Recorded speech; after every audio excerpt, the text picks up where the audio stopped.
Tô quietinho, não falei nada. Ok, estou gravando, senhores. Beleza.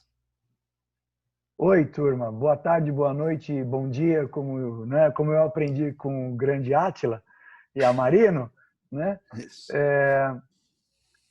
Nós vamos dar a continuidade para aquele assunto super legal do Anjos, Demônios e Marte. Eu, apesar de participar, eu vou encarnar aqui o mediador para que os meus grandes amigos Cláudio Moreno e Vardy Marques possam nadar de braçadas nessa brincadeira toda. Então, como foi apresentado, né? Essa live tem o primeiro dia, hora, no dia 9/10, 15 horas. E a gente foca no gótico, o bem e o mal, né?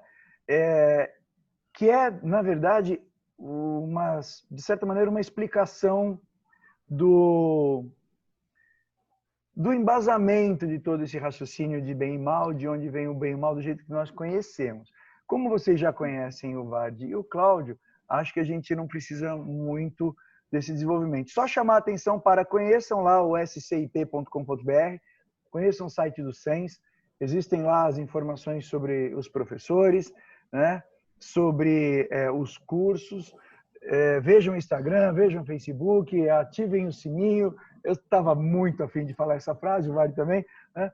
Ativem o sininho, ativem as notificações, deixe o seu like. Estou me sentindo youtuber, né? Com 20 aninhos, Isso. né? Mas tudo bem. Influenciador assim, digital. O influenciador digital, né? Uma coisa assim. Gente, esse é o SENS. Isso é uma grande curtição, só que baseada nas histórias que esses caras aqui, em breve com convidados também, que esses caras trilharam, e a gente realmente espera que seja um acréscimo, uma diversão também, né? Então, poxa, o que é isso aqui, Jardim das Delícias do Bosch? Hein, Cláudio? Então, para a gente poder entender o que é que está acontecendo nesse tríptico fantástico, a gente precisa localizar em que momento ele foi feito. Então, muito rapidamente, vamos lembrar de alguns detalhes. Fim do Império Romano, uma desagregação política, cada um vai cuidar da sua vida, os grandes centros urbanos vão se esfacelando, e aí surgem as invasões bárbaras, criaram uma nova ordem, e vão surgindo novos governos, até surgirem um pouco mais adiante os estados modernos. Mas é o período da era medieval, da era feudal. E essa época, ainda que a política estivesse meio descentralizada, meio não, né, bastante descentralizada, havia uma instituição que, que preservou, conseguiu se manter, ela não desapareceu como a estrutura política e militar do Império Romano, que foi a Igreja Cristã. Depois vai ser intitulada como Igreja Católica, porque houve uma divisão, mas isso é uma questão para uma outra discussão, essa primeira divisão, né, ortodoxa e católica. E é esse universo onde há uma descentralização política, cada um cuida da sua vida, cada senhor feudal do seu feudo, do seu castelo, cada rei tenta organizar a sua área, a sua região, e a igreja ela consegue ter tentáculos que vão alçar todo mundo nesse aspecto por conta, evidentemente, do espírito religioso, trazendo a ideia de que sem a igreja não havia salvação. Ela apresentava um caminho, Cristo é esse caminho, mas ela levava você até o caminho de Cristo para chegar à salvação que seria dada por Deus. E nesse contexto, um pouco já na Idade Média, né, final da Idade Média, vai começar o Renascimento, mas isso também é uma outra reflexão, é que o Bosch ele aparece e ele cria esse tríptico fantástico, que é o Jardim das Delícias, onde nós temos na parte central o que seria basicamente aí o mundo terreno, com todas as suas intervenções e todas as suas, entre aspas, maluquices. E aí nós temos, de um lado, inclusive, a figura de Adão e Eva, que seria o mundo paradisíaco, o início do paraíso com os animais. E do outro lado, então, esse personificando, corporificando o bem, Enquanto que o outro lado, vocês podem ver que é bem mais escuro, mais tenebroso, há uma série de elementos para dar esse aspecto, né, tenebroso, é o lado do inferno, o lado da condenação. O bem e o mal se comunicando num mesmo espaço, né? E no Tem meio, marketing nisso as aí? delícias. No meio, as delícias, Tem exatamente. marketing nisso aí ou não? Claro que tem, Nesse... né, pessoal? Na verdade, eu gosto de dizer que aí, nesse período, inclusive com Bosch, né, você tem a construção do que a gente entende como o mal, com a forma gráfica do mal, né? Então tem uma marketing aqui, tem uma explicação de um, né? Olha, cuidado, né? Tem lá e tem aqui, né? esses dois ângulos, né? Exato. De uma maneira bastante, nós usaríamos o termo hoje surreal, né? Na verdade, o surrealismo não existia como uma estética padronizada organizada, isso é século XX, Sim. mas a gente sabe que o Salvador Dalí bebeu muito nessas imagens, né? Os surrealistas, quando surgiram na década de 20 do século XX, lembraram Bosch como seu antecessor histórico. Exatamente. Então, esse mundo das imaginações, dos sonhos, das possibilidades, das confluências múltiplas dos sentidos. Então, olhando isso, ampliando, a gente encontra detalhes extremamente interessantes. Alguns a gente nem consegue compreender, porque esse simbolismo, em alguns momentos, até ele já está meio perdido, talvez.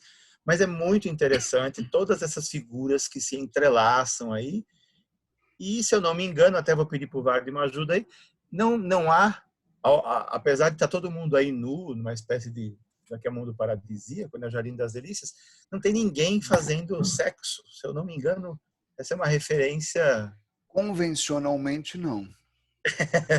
Não está havendo nenhuma penetração Sim, com nenhum órgão e nenhum outro órgão. sim, Mas o clima de erotismo, e esse erotismo sim. é favorável à vida, à fertilidade, etc., esse está presente em Todas todo o as jardim. figuras. Em todo o jardim. Então, Sim, e sim. para andar aqui, deixa eu só caminhar. Vamos Eu lá. Por acho que o favor. que a maior parte das pessoas reconhece muito, né, como gótico, é isso daqui. Primeira Exatamente. referência de gótico na cabeça. Então, por favor, né, aí eu vou deixar vocês nadarem de novo de braçadas, como eu disse, Uhum. em Raiz Notre Dame Milão. Olha só, isso daí acontece a partir ali do século XIII, quando na Europa, no período medieval, algumas localidades, alguns centros urbanos vão ficando mais estáveis e as suas relações de comércio, de sua economia vai se voltando mais para o ambiente urbano e não para o ambiente rural. A gente sempre fala em Idade Média, a gente lembra de feudos, grandes porções de terra que o rei destinava a alguns dos seus maiores aliados, os senhores feudais, e eles ajudavam a controlar, a administrar o território de um país. Mas normalmente não se fala que certas localidades, certas cidades ficavam no poder da coroa, e essas localidades não tinham a sua força econômica no mundo agropastoril, mas sim na manufatura, e no comércio e na prestação de serviços. Cidades que vão ser economicamente fortes nisso de indústria, comércio e serviços. Como é que se dizia cidade lá no meio da Idade Média? Burgo. Se quem desenvolve a sua função econômica no campo é camponês, quem desenvolve o seu papel econômico na corte é cortês, quem desenvolve o seu papel econômico no burgo é, exatamente, aí é o surgimento do burguês, da burguesia, que antes era um sapateiro, um peixeiro, um açougueiro, um padeiro, um alfaiate. Isso deu os sobrenomes da língua inglesa. Taylor é alfaiate, Fisher é pescador, Baker é padeiro, Smith é ferreiro. E enquanto na maior parte das cidades você tinha igrejas mais baixas, de paredes bem sólidas, e ainda medo, Nesses lugares em que o comércio florescia, em que os negócios floresciam, eu quero mais é que a minha cidade, a 1 dia de viagem, a 2 dias de viagem, já seja avistada pela sua construção mais alta, que é a Torre da Igreja. Assim a gente vai ter nessas cidades, como Paris, com a Catedral de Notre-Dame, Reims, com sua catedral, Milão, na Itália, Reims é na Alemanha, você vai ter um monte de localidades aí do meio para o norte da Europa que vão ter essa arquitetura e essa arte, essa estética gótica. Esse nome, a princípio, é um palavrão. Né? Eles não se chamavam de góticos. Eles eram construtores, eles eram pintores, eles eram arquitetos, mas nenhum deles dizia eu sou gótico. Quem deu esse nome foi depois o pessoal que veio lá do sul da Itália, que veio com o Renascimento e diziam, bom mesmo é o que nós fazemos. A agricultura grega e a cultura grega e a cultura romana, com as suas estéticas. Isso que vocês estão fazendo aí do norte é coisa de godos. Os godos são os bárbaros germânicos que destruíram o Império Romano. Então essas catedrais pontudas aí, isso é coisa de godo, coisa de bárbaro. E, no entanto, posso falar uma coisinha? E Só aí a uma. gente... É só uma. Coisinha. E no final das contas, o que acontece? A catedral ela se tornou um símbolo, né, do poder estabelecido da igreja em comum acordo com a nobreza local estabelecida, e ela se projetava justamente no meio urbano, tentando fazer as torres o mais alto possível, né, para que isso pudesse realmente criar um sentido de que todo mundo, ao se aproximar, olha e os olhos acabam indo e subindo. Então você fatalmente contempla do lado de fora o céu em aberto e internamente, ainda que tenha toda uma estrutura do teto, você fatalmente olha para cima, então contempla o céu, contempla o Senhor. Então a igreja ela é um símbolo de que a salvação está no céu, mas ela ainda está presa, né, na terra, e aqui na terra quem controla é a nobreza mancomunada com a igreja. E tem um erro aí, né? Normalmente um erro que é recorrente, que elas são sombrias, escuras, são nada, né? Não, é verdade. Bem lembrado, as igrejas do período anterior, que se chama românico, não é romano, é românico, que é já do meio para o fim da Idade Média. Deixa eu te dar um bom exemplo. Você já viu castelo, né? Aqueles castelos de pedra, paredes bem grossas, não é muito alto, é alto, mas digamos aí 5, 6 metros, não é esta coisa de 30 metros de altura. Essa arquitetura que construía castelos era usada para construir igrejas, que tem paredes muito espessas, não são muito altas. As janelas são que nem aquelas janelinhas de castelo, as seteiras, por onde você atirava setas.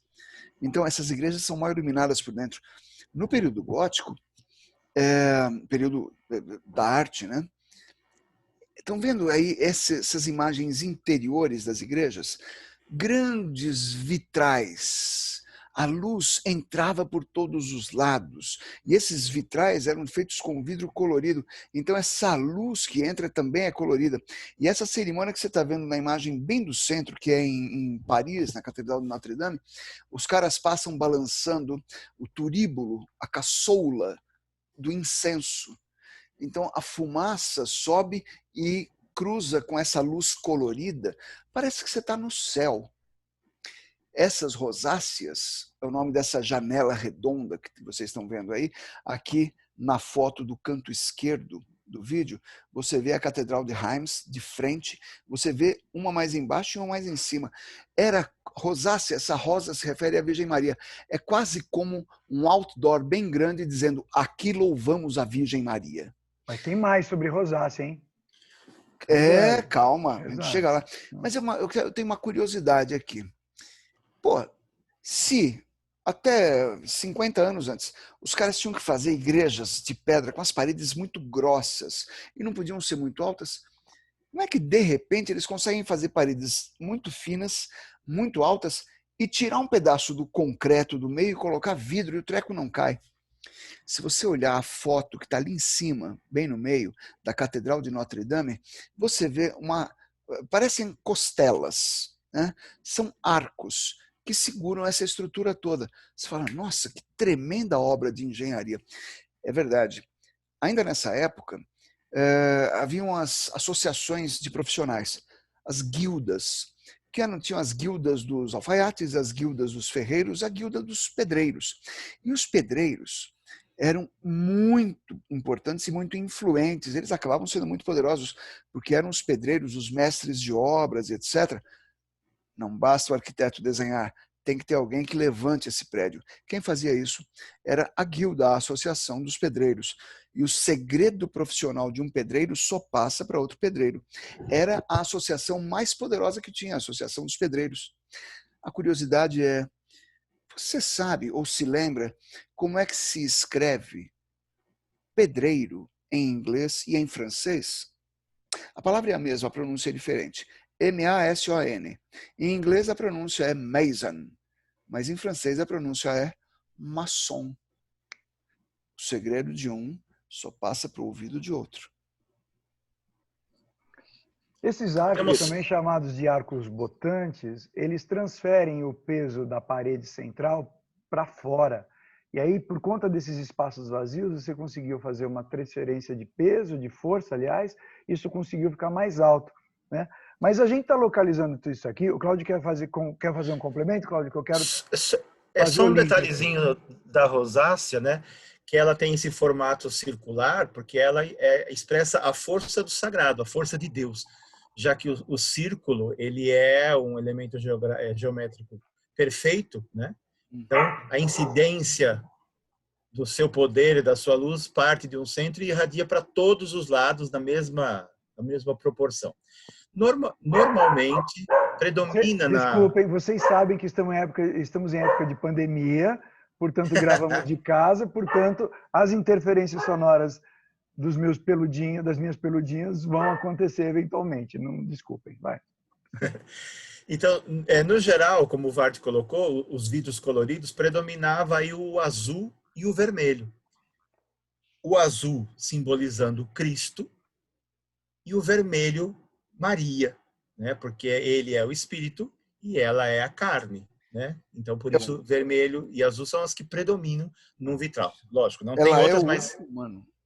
Desculpe, Cláudio. Oi? Não, pode falar.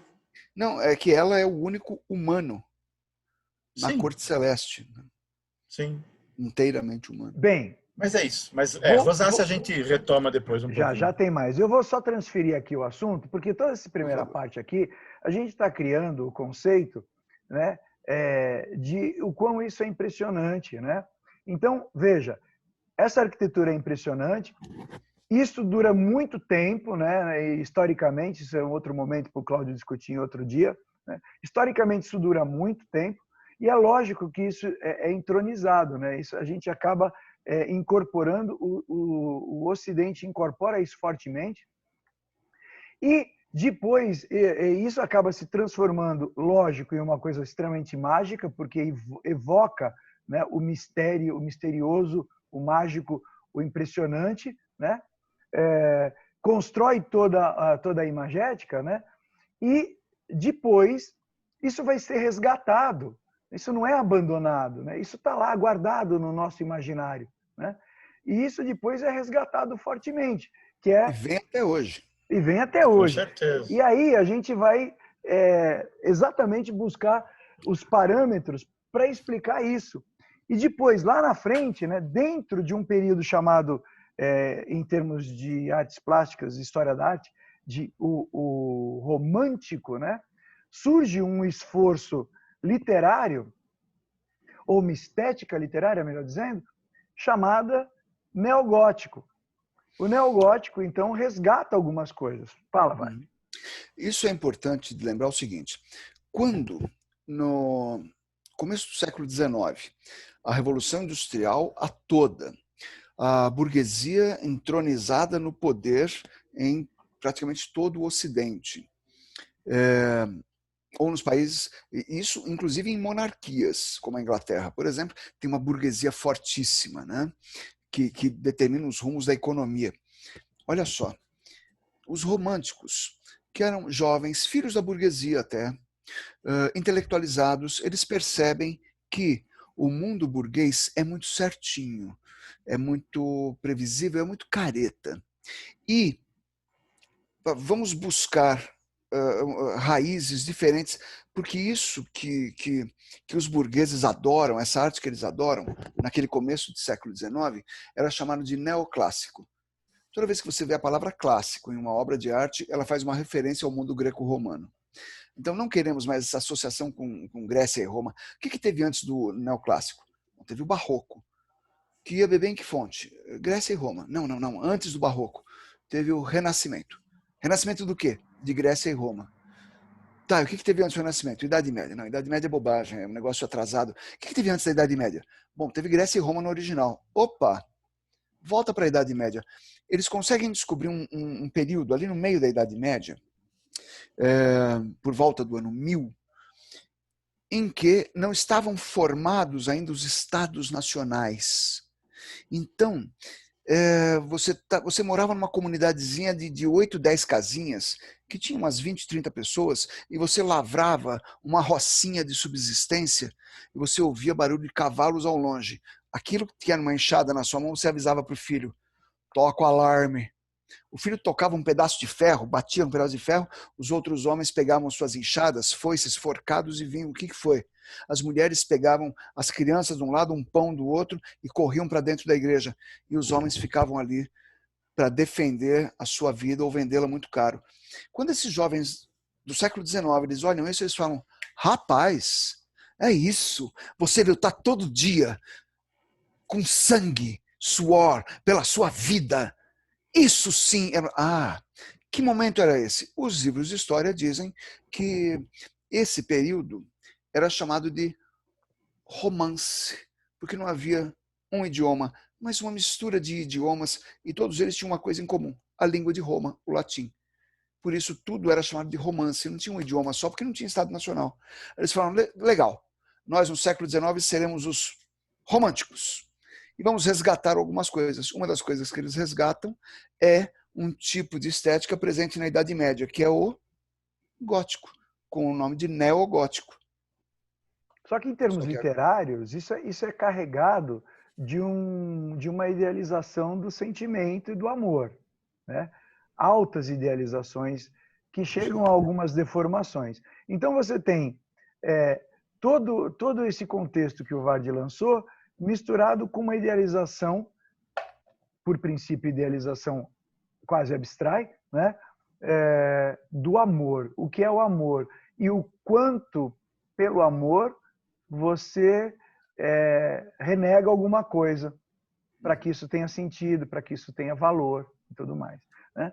Então surgem obras absolutamente significativas que vêm tão impactantemente montadas, né, que nós simplesmente nos apaixonamos. Elas são irresistíveis, né, porque são narrativas muito boas, em termos de storytelling completamente bem estruturadas, tem a questão do amor que redime, tem o fantástico, tem essa coisa da idade da Revolução Industrial em andamento, esta coisa de o que a máquina pode fazer e o ser humano que constrói e volta a ser antropocentrista, né? E aí surgem coisas incríveis. Posso dar um pitaco? Deve. Então, assim, nesse período, mais ou menos segunda metade do século XIX, como o Vardy já falou, a Revolução Industrial estava comendo solta, mas também já haviam outras perspectivas. Por quê? A Revolução Industrial, ela era uma grande promessa de que melhoraria as condições de vida de todo mundo. A gente sabe que a burguesia achou maravilhoso, mas a classe operária nem tanto. As cidades cresceram, incharam, se tornaram lugares insalubres. As fábricas eram insalubres, tudo era muito complicado. Por isso, esse período que havia um grande avanço industrial, um grande avanço da ciência, um grande avanço das ideias, ao mesmo tempo, esse período estava sendo um período de um pouco de angústia, porque a indústria não trouxe a felicidade para todos, a ciência não estava resolvendo todos os problemas, e as pessoas estavam tanto quanto desesperadas. Então, Nossa, esse olhar... então, peraí. Então quer dizer que a tecnologia que prometia inclusão não está colocando todo mundo, não está incluindo todo mundo? Nossa, já ouvi essa história. Vai lá, Cláudio. Pois é. E, mesmo em termos políticos, né, a gente teve lá o surgimento da teoria comunista, e até então tudo era só uma teoria mesmo, e nada parecia dar alento. Então, a arte, os literatos, os pintores, etc., etc., eles começam a caminhar num sentido de buscar válvulas de escape. Então, momentos de reflexão, momentos bucólicos no campo para tentar fugir, ou o que pode preencher as pessoas, o amor, o que pode salvar. Alguns continuam desesperadamente indo atrás da ciência, outros terão vertentes religiosas de buscar reativar a fé, até no gótico da fé era importante, né? Então muita gente retoma isso. Por isso que a gente tem os caminhos da ciência, do amor, mas também a busca da salvação, digamos assim. Isso E tudo aí, temperado, né? Isso tudo temperado por lógico. um fantástico. sim, Sim, era aí que eu ia entrar. sim, Porque sim. a ciência aparece explicando uma série de coisas, mas esses românticos vão buscar alguma coisa que toque nossos sentimentos. E a ciência não toca. Então vamos colocar os dois em conflito, e o conflito é a base para a arte. Hã? Então Com você certeza. coloca alguma Boa. coisa de Isso. muito moderno, você coloca o homem brincando de Deus, por exemplo, graças à tecnologia, e quebrando a cara. Sendo punido por isso, que na verdade é meio grego, Exatamente. né? É, por isso que tem aquele vaso grego ali de figuras negras, que é Prometeu acorrentado sendo bicado pela águia de Zeus. E embaixo tem o frontispício, a primeira página do livro Frankenstein, ou O Moderno Prometeu. Prometeu é um personagem da mitologia grega que, vendo que a espécie humana era destinada à extinção, ele vai até o sol e rouba o fogo, que era privilégio dos deuses, porque o fogo não é só aquela substância, aquele negócio que queima. O fogo é o símbolo da consciência, e ele vai e entrega isso ao ser humano. E por isso ele foi punido. Frankenstein não é o nome do monstro, é o nome do médico que acha que pode trazer, vai brincar de Deus. Ele acha que pode fazer os mortos voltarem à vida. Ele está se metendo em coisa muito séria. E aí, lendas, medos, aquilo que nos dá um arrepio vai entrar para a obra de arte no dia a dia, como o Frankenstein, como o Drácula de Bram Stoker, que vai pegar uma lenda lá dos Balcãs e tal, e vai trazer para a Europa do século XIX. Nós vamos ter o Edgar Allan Poe, que vai mexer com a nossa ideia de fantástico, de extraordinário, de suspense, de horror. E temos muito mais aí pela frente. O Drácula, do Bram Stoker, traz o Drácula, transpõe Vlad, né, o empalador, que é extremamente cruel, para um outro contexto que é redimido, né? A palavra acho que é essa, né? Redimido. Cuja redenção se dá pelo amor, né? É o amor que faz com que ele seja salvo. Agora, eu sempre destaco, o Cláudio gosta que eu sempre destaco, é que o Drácula não é o primeiro vampiro, não. O primeiro vampiro está lá em Carmila, tá? Do Sheridan Le Fanu, em 1871. Então, quer dizer, ele já dá uma requentada, só que a requentada dele é de primeira linha, vamos combinar. E é importante, porque tudo está sendo discutido. Carmila sexo feminino e é lésbica, né? Então, assim, tem algumas coisas dos alicerces sendo jogados para, sim, para tudo quanto é lado. Literalmente, vamos chutar o tal do pau da barraca. Agora, isso daqui deriva, e essa primeira parte aqui, a gente meio que conclui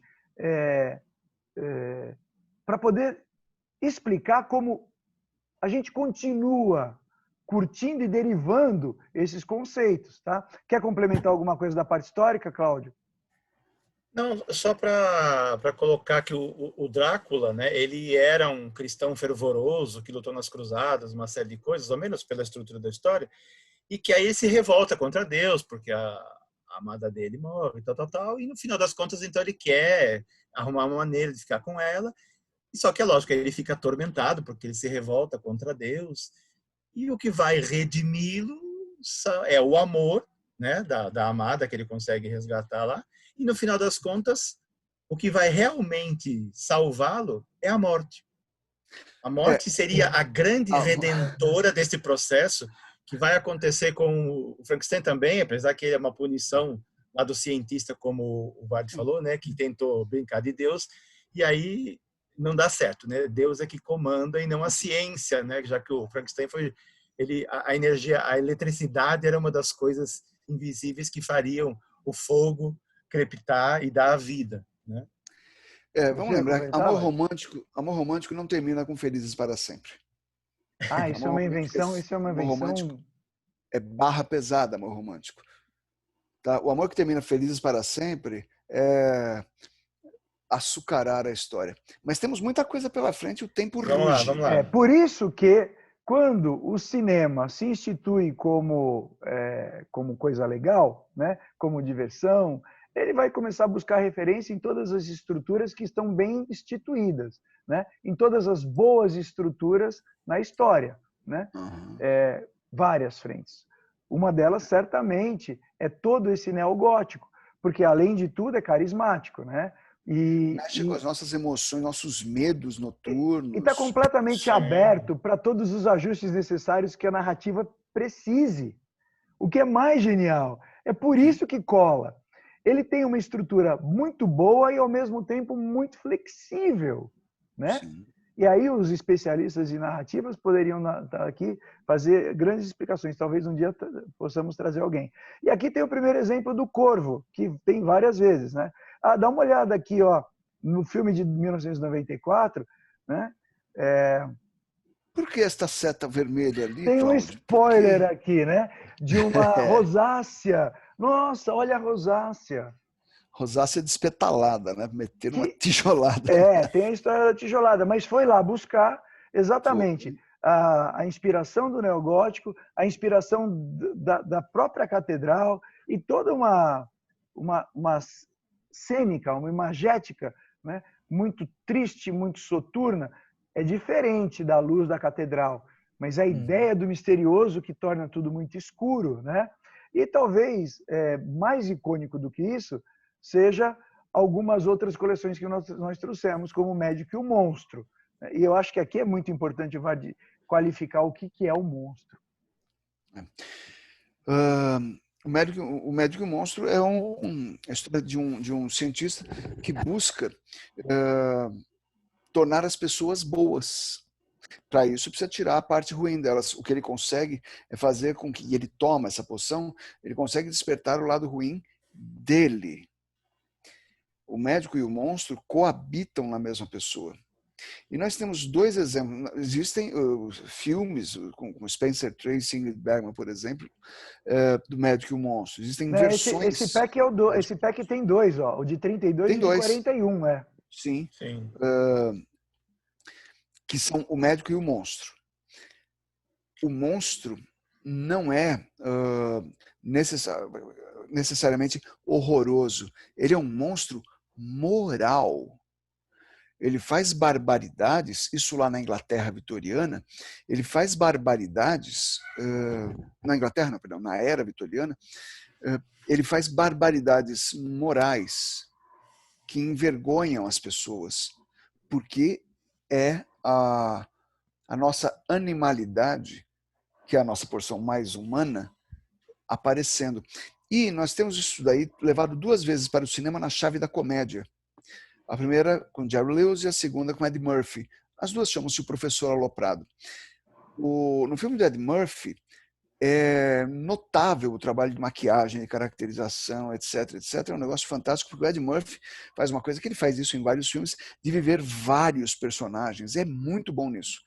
Mas o Jerry Lewis, e bom, eu sou ator também, e eu posso dizer que o Jerry Lewis, ele faz a mudança do professor aloprado para a sua contraparte má, a sua contraparte amoral, que é o Buddy Buddy Love. Love. Buddy Love. Buddy É Love. o Parça Amor. Nossa, o nome é muito bom, né? É muito bom. Muito bom. E aí, o que ele faz é se pentear. A mudança física dele, ele se penteia. Na verdade, o que ele tem como caracterização, quando ele é o professor aloprado, é que é a imagem da esquerda, ele tem o cabelo despenteado para frente, bagunçado, óculos e uma prótese, um dentinho desses que a gente compra em camelô. Um dentinho. Só isso. Quando ele se transforma no Buddy Love, ele penteia o cabelo, tira os óculos, tira a prótese. Muda o figurino, claro, mas a caracterização dele se dá como um trabalho de ator. Ele fica nojento. E ele é bom em tudo. Ele é bom em tudo. Ele canta, ele dança, ele toca, tudo que é importante para aquele contexto da academia, né? Ele está dentro da academia. Mas ele não vale nada. A pessoa legal, a pessoa que merece, que tem valor, é o desajeitado. É o aloprado. É mais legal essa versão em que o mal não é feio, porque as versões de 32 e de 41, elas são um pouquinho mais didáticas. Então, o Mr. Hyde, aliás, o nome original, Dr. Jekyll e Mr. Hyde, eu acho que tem até um significado mais... Dr. O médico, o doutor, né? E o Mr. Hyde, né? O nome do médico é Jekyll. Je kill. Eu mato. Jekyll. Eu mato. Je, em francês, eu. Kill, em inglês, matar. E o monstro chama-se Sr. Hyde, que significa? Esconder. Escondido. Escondido. Hyde, né? E mais uma vez cruza, né, a ciência, né, pela poção que ele toma, também tentando usar pela ciência uma maneira de ir além dos seus próprios limites. Só que aí ele esbarra nessas questões morais, que a própria psicologia vai trabalhar bastante depois. Eu nem sei se tanto ele é o lado mal, né? Mas é o lado instintivo. Faz tudo aquilo que às vezes a gente gostaria de fazer e não pode, né? Mas ele opera sem nenhum escrúpulo, então aí é o mal, né? Sim, mas sim. Olha, o importante é que está lançado que é o charme, o mal é charmoso. Freud disse que civilização é repressão, você tem que reprimir os seus instintos para poder viver em civilização. Claro. Mas está lançada aqui a base. Agora, veja lá, esse daqui talvez seja o super conhecido, né? Frankenstein vem de lá, ele é materializado, Boris Karloff é disparado a coisa mais icônica que a gente tem em mente, né? Tanto é que ele é desdobrado, né? E aí, quando, mais recentemente, o Kenneth Branagh tenta fazer a versão Frankenstein dele, com Robert De Niro como uma criatura, ele chega, supostamente, no que seria o mais próximo do livro, supostamente, né? Ele tentou ser o mais fiel, né? Tentou. Aí você tem derivações engraçadíssimas, como The Munsters, né? É uma série maravilhosa, americana, né? É uma família extremamente carinhosa, extremamente do bem, né? E aí os contrapontos são maravilhosos, né? Onde o papai é o Frankenstein, a mamãe é uma vampira, né? O vovô é um vampiro, é o Drácula, o filhinho é um lobisomem, um lobismenino, e a outra filha, ela é supostamente normal. Mas quando você entra na série, você descobre que ela não é, porque ela tem 200 anos com a mesma cara. Então, quer dizer, alguma monstruosidade nisso. Só para, antes de falar da grande paixão aqui do cinema, da comédia, para mim, que é o Mel Brooks, né? Isso é imperdível, assistam, por favor. Isso daqui é lá em 31 é como é o estereótipo da tecnologia, a eletricidade, os grandes tubos, os relógios, né? E o fluxo de energia e tudo mais. Ele é requentado várias vezes. Você tem lá uma versão com o Daniel Radcliffe e o James McAvoy. Você tem o desdobramento com A Noiva de Frankenstein, 1000 outros pasteurizados, e você tem uma grande leitura maravilhosa do Jovem Frankenstein, do Mel Brooks. Alguém quer comentar aqui que é maravilhoso, Mel Brooks? Não. Eu Não, sou fã. manda bala. Sou fã de tudo que ele faz. Bom, ótimo. Isso é fantástico. Aí, a gente tem as derivações do Drácula. E aí, por favor, Cláudio, localize esse Drácula aqui. Por favor. Então, esse daí é uma das primeiras versões, acho que é a primeira, talvez, cinematográfica que aparece a figura do Drácula, que é o Nosferatu, né? Feito lá dentro 2015, o número caiu aqui em cima, 2015. Ficou lá. Desculpa, uma nota de rodapé. Por que esse Nosferatu não chama Drácula? Por questão de direitos autorais. Então eles pegaram Nosferatu, é a mesmíssima história do Drácula, mas Nosferatu quer dizer vampiro em romeno. Eles não puderam usar o nome Drácula porque tinha direitos envolvidos. Sim, ok. Business. E ele representa um grande mal que assola, né, a humanidade. E a figura dele, na verdade, é a figura mais de um rato, como se fosse a peste negra, né? A pestilência. Não é só a questão do beber sangue. As mãos com unhas enormes, os 2 dentes, né, incisivos aqui na frente, proeminentes, que depois isso vai meio que se diluir. E aí Hollywood vai pegar o Drácula e transformar ele num lorde requintado, maravilhoso, com o cabelo todo engomado de brilhantina, um terno elegantérrimo do Bela Lugosi. E aí, então, ganha, né, nada mais de figuras taciturnas, o expressionismo alemão, vai embora, vira uma coisa meio neoclássica dentro de Hollywood. Uma série de outras projeções, né? O Christopher Lee também foi bastante famoso. Comédias como Morto Mais Feliz. Essa versão muito interessante da A Hora do Espanto, onde o Drácula não é uma figura estranha, ele é altamente sedutor, bonito e etc, etc. Só que é lógico, dentro dele se projeta o mal, e aí tem momentos que ele então mostra essa sua verdadeira face, né?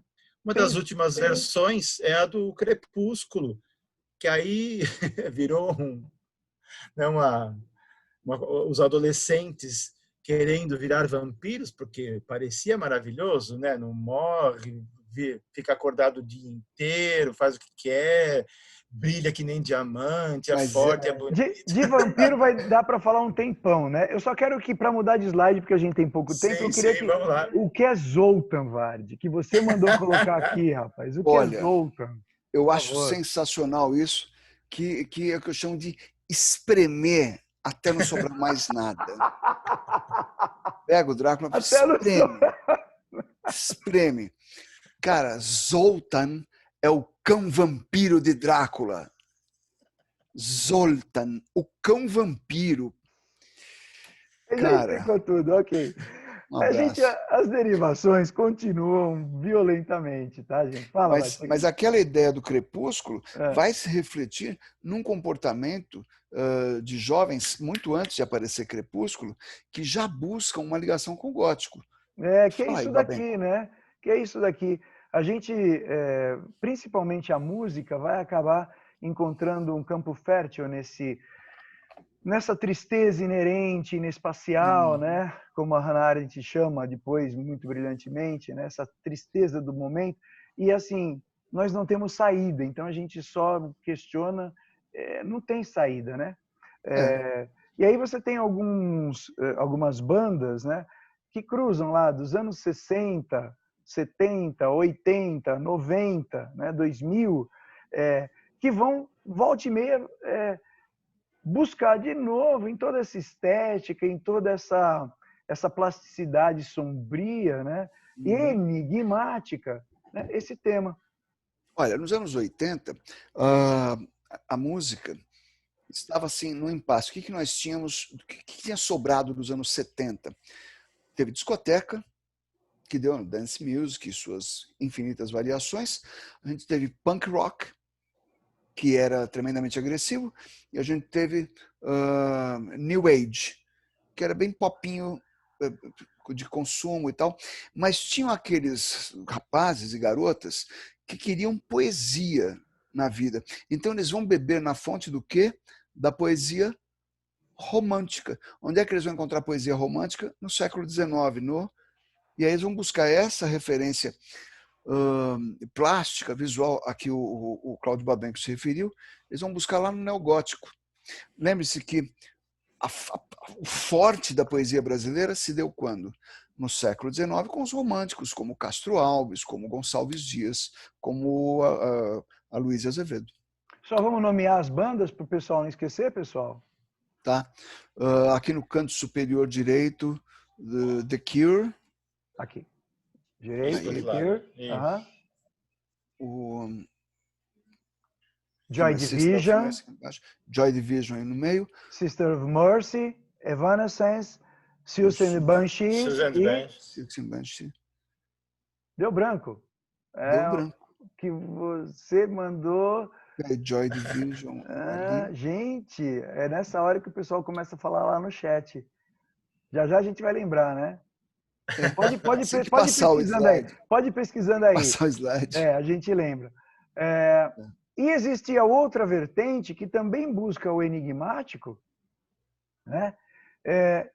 Busca o fantástico, o impressionante, mas fica um pouco na questão mais da monstruosidade que aquilo inspira.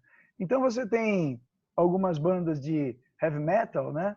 O Megadeth, Iron Maiden, Slayer, o Black Sabbath, que apesar de ter um momento bonitinho lá no começo, né, de carreira, eles também vão... Bauhaus. Opa! Só para pagar o preço devido aqui, Bauhaus, uma influência importantíssima. Então, não, a gente dá pane de vez em quando. Isso porque ouvimos, mas tudo bem, né? Vamos lá. Então aqui, se eu pegar a primeira foto do Black Sabbath, não é tão divertida quanto essas últimas, que eles aprofundaram os personagens, né? E tem toda uma questão do feio. Mas olha aqui, ó, explicitamente, dá uma olhada. Olha lá as luzes. Tem um fundo, sempre tem um fundo religioso, buscar, e além do limite do momento da vida, e aí buscar essa aproximação com o fantástico, com a morte. A morte, o vitral, o profano, o religioso, né? E aí vamos lembrar que missa negra só surgiu depois da missa. Não existia culto ao demônio antes da Igreja Católica cristã inventar o demônio. E eu sempre brinco de dizer, o Cláudio também adora o Star Wars, que como era gótico o meu Jedi, afinal de contas, né? Porque, olha, dá uma olhada à luta final na nave, na nau, né? Do Império Contra-Ataca. Do Império Contra-Ataca. Esse daqui é o lugar do imperador, né? Que na verdade, uma grande catedral gótica, explicitamente desenhada, né? O Darth Vader é uma mistura, essa é uma alucinação coletiva aqui que a gente tem, né? Que eu gosto, que é a mistura de samurai com o elmo, né? Uma mistura de samurai com a própria catedral. E aqui, o próprio Palpatine é um gárgula, né? Aqui o Cláudio quer falar alguma coisinha sobre o bem ou mal. O Guerra nas Estrelas, do George Lucas, ele tem uma referência muito clara, muito evidente, né, de bem e mal, ainda que ele beba muito na cultura oriental, um apaixonado pelo Oriente, pelo taoísmo, fascinado pelo Akira Kurosawa, essas coisas todas, ele traz essa visão de bem e mal, né? As forças Jedi, as forças opostas dos Sith, como a gente vê lá o Darth Maul em cima, e aí vocês podem ver que a cabeça dele tem todas aquelas pontas, óbvio que ele não é uma catedral, mas esse desenho no rosto lembra aqueles contrastes que a gente viu ali nas paredes da catedral.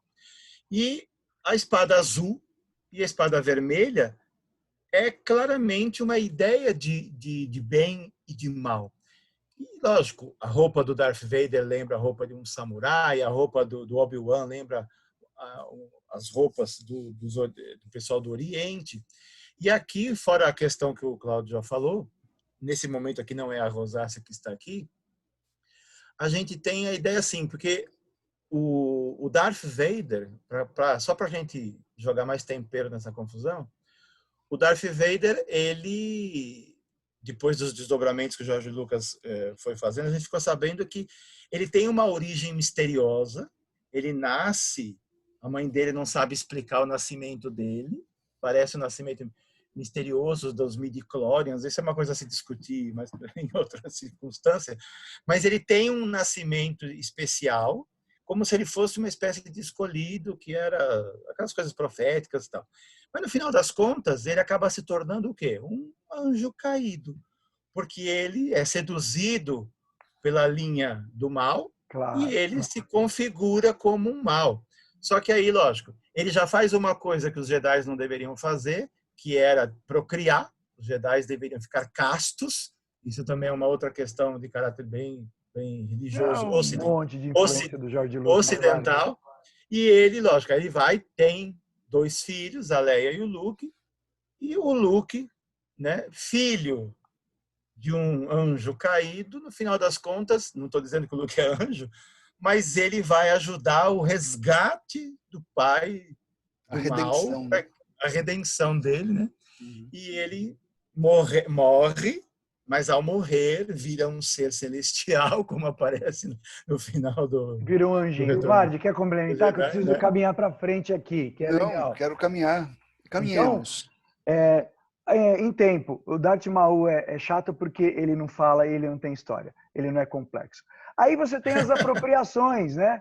Lógico, a indústria também vai lá e faz uma farra em cima, tripudinho em cima, e aí você tem uma bota, né, com caveiras, ossos e tudo mais, que realmente vão buscar lá uma inspiração no gótico, mas é um gótico já requentado, desdobramento, fica só o enigmático, o assustador.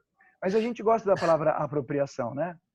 Tem um negócio, vamos lembrar o seguinte, todas essas pessoas que compram anéis com caveira e a botina para ser malzinho e para ser contra o sistema, porque eu estou aí, tudo isso é fabricado por alguém, vendido por alguém, é um ramo de negócio como qualquer outro. Que também pode ser... Que deveria ter limites. Que deveria ter limite. Este Crocs está sendo vendido a 190 libras agora, no mês 10 de 2020, em Londres, pelo que eu sei. E é o subproduto, né, gente? É divertidíssimo. Se vocês lembram lá da Catedral Gótica com aquelas pontas e os pináculos, olha aí. Olha o nível de trabalho disso, né? Lógico que a gente tem a brincadeira, e aí isso daqui vira uma grande homenagem a quem gosta da história, né? E você tem a torradeira do Darth Vader, né? E você imprime o logo na torrada. Demais, né? Agora, veja, gente, a gente está aqui resgatando que o bem e o mal continuam sendo temas extremamente sedutores para a indústria, né? Para a indústria e para a indústria cultural. Ele rende, né? Como, por exemplo, você ter uma empresa de insumos para soldagem que se chama Blue Demon, né? Por quê? Será que é por causa da faísca? Porque tudo fica escuro e brilhando? Não sei. Da onde surgem essas referências? Mas é divertidíssimo, né? E como o Vardy trouxe, ele lembrou, falou assim, mas precisa do diabo verde? Gente, o que desentope pias e ralos? É diabo verde. É verde. E a propaganda? Vocês lembram da Dudu? Não lembro. Ele falava assim, né? Diabo verde. Diabólico, não? Diabólico, não gostei. Ele é verde porque a soda cáustica lá dentro tem uma aparência verde, tá? E aí o diabo, porque só o diabo para desentupir o esgoto. Gente, é de uma inteligência. Eu não sei se o cara foi longe, como ele efetivamente funciona, mas... Desentope as entranhas. Desentope, E assim, né? Como já foi dito, né? O esgoto é a cloaca da cidade, né? E o Para lixo é onde vai alguma coisa que a gente não a sabe resolver. imundície, a imundície toda, ela vai para baixo. A palavra inferno deriva do latim infero, que significa só o que está por baixo. Inferno não quer dizer lugar ruim. Só Inferno, está na para origem, é baixo. só o que está embaixo. Tem um Como era o episódio, Hades, né? O Hades na Grécia também. Ele não era necessariamente o inferno, era o lugar lá para Não baixo das era o almas que inferno. estavam se acertando, né? É, tem um vamos lá. documentário, não Vamos. tem uma série esqueci o nome do nosso Python querido lá, que faleceu Monte? recentemente. É do Monty O Python? Palin? Não, o Palin, o outro, o que é diretor. Me ajuda o nome dos Python. Tem o que faz a mãe do Brian. Né? Hoje estamos péssimos para nome, para gravação, né? Já você vai descobrir aí, você vai Vamos lá, procurar aí isso. enquanto eu falo.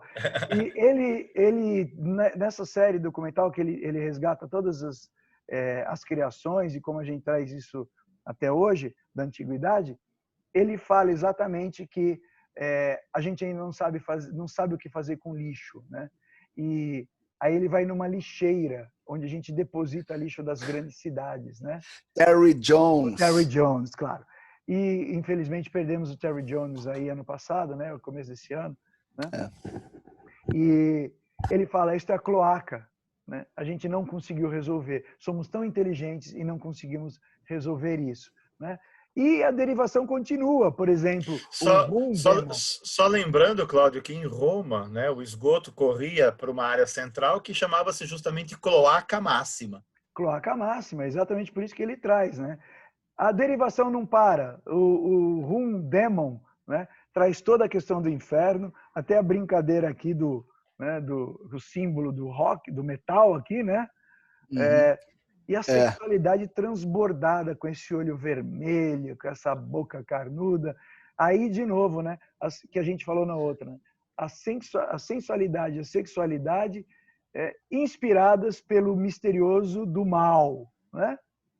Divertidíssimo, um rum que chama demônio, né? Eles são muito divertidos, por isso que eles estão nos games, né? A Lego game de PlayStation, gente, né? Mas sem esses vilões você não tem história. Olha, Lógico. Aristóteles disse no século IV a.C.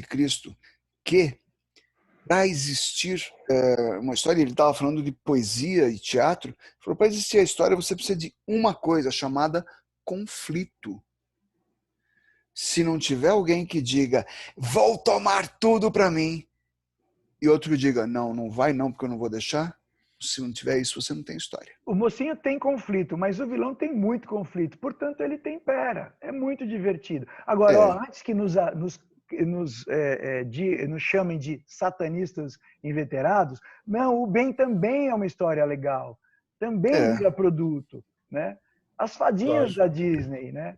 Sim, é divertido. Anjos continua vendendo muito livro, né? Este aqui é uma indicação importante, né, gente? Fala de Asas do Desejo aí, por Isso é favor. um filme importantíssimo.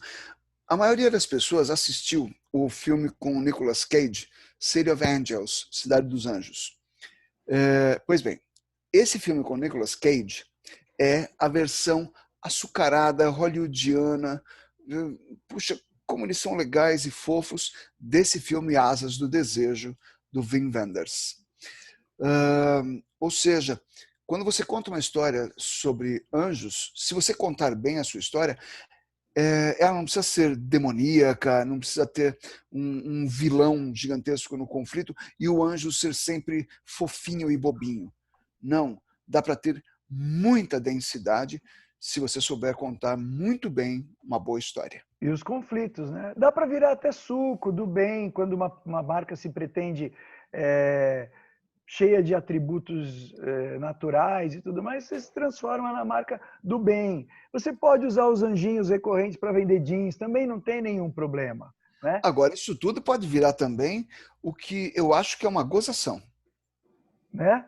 E você tem intervenção urbana, uma intervenção social, sociocultural. você tem uma provocação. Provocação. Uma Aí grande você- provocação, né? Aí você se Será? depara com isso. Precisa de dinheiro? Compro sua alma, pago à vista. O Vardy ligou, né, Vardy? Liguei. E a mensagem foi: este telefone não pode receber esta ligação neste momento. Ai, que medo! Eu estou Ai, esperando que a qualquer medo! momento sentir uma mão gelada aqui Ai, no que meu peito, medo! dizendo: vem retornar a ligação. Tratar com o tinhoso. Gente, isso aqui é porque isso está no imaginário, não interessa como, quem, quando, onde, porque parabéns quem fez. Espero que eles Foi nos ótimo. chamem, Aí nos digam. com isso, a gente resgata um pouco o que nós falamos lá no nosso encontro anterior, aquela questão da teologia do domínio. Né? Se o demônio está presente em tudo, então ele também está buscando, está te Claro. buscando. E aí ele faz a sua própria propaganda, faz o seu marketing aí, É para tentar maravilhoso. atrair, né? Por mais Agora, que a gente gente, esteja numa era esclarecida, eu acho que a gente continua assombrado por eles. Não, Cláudio? fica assombrado pelos demônios. Então, Levantei uma gente, bola linda, vai. você levantou para nós cortarmos. Isso. Guarde, para deixar claro para o pessoal que, assim, nós somos professores há muito tempo e nós realmente acreditamos que a saída é a inteligência, a reflexão, o pensamento crítico. Esse homem aqui, ele é emblemático. Eu particularmente gosto muito, li todos os livros dele.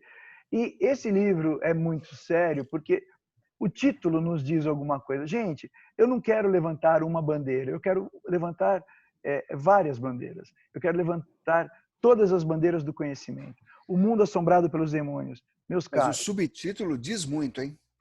O título diz, mas o subtítulo... a ciência vista como uma vela no escuro. Gente, a pretensão não é uma luz no fim do túnel, não é uma luz como um sol radiante. Não. É muito inteligente essa frase. É a ciência vista como uma vela no escuro. A gente quer dar alguma luz, quer lançar alguma reflexão sobre o mundo que é extremamente complexo. É Aponta um apenas isso. caminho. Como a Queremos religião sempre apontar um tentou caminho. também, a ciência também aponta caminhos. Que caminhos, para onde vai, o que vai chegar, isso é Não apaixone-se por nada. só o Pense processo. criticamente.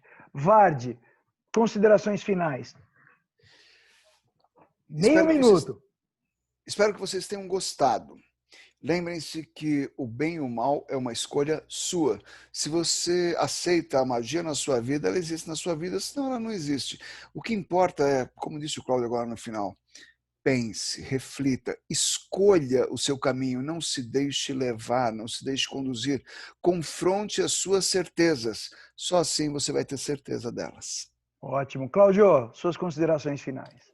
Bom, fica até difícil de falar, né? O Vardy fechou quase, pôs um ponto final, não estou conseguindo pular esse ponto final aí. Mas realmente, o bem e o mal estão presentes na nossa vida, talvez nem tão num processo maniqueísta, onde eles coexistem, mas, quer dizer, coexistem não, onde eles vão se degladiar e a gente fica imaginando que o bem triunfará sobre o mal e o mal vai desaparecer da Terra ou do universo, que seja.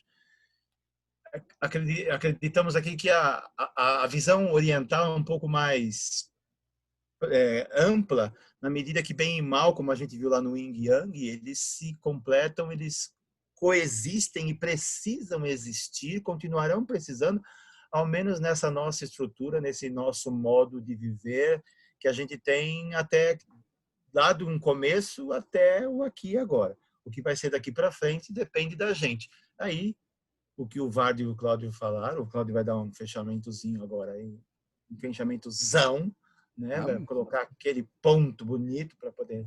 Não, Um ponto de... Vamos colocar ponto de interrogação. Ponto de reticências ou interrogação. Gente, eu só preciso dizer, depois desses caras maravilhosos falarem, é muito legal estar aqui. Eu fiz o papel aqui do mediador e acelerei os caras, né? Mas se deixar, eles falam muita coisa legal. A única coisa que eu queria dizer é que, sim, como a relevância da palavra ciência, né, ser a mesma coisa de estar ciente de, né? É só isso que a gente pede. Pensem, reflitam, tomem uma postura crítica, né? Assumam uma postura crítica e posicionem-se diante do mundo e das coisas. Um beijo para todos. Eu espero que seja legal para todo mundo. Até mais. Tchau. Brinde. Alô, pessoal. Um abraço.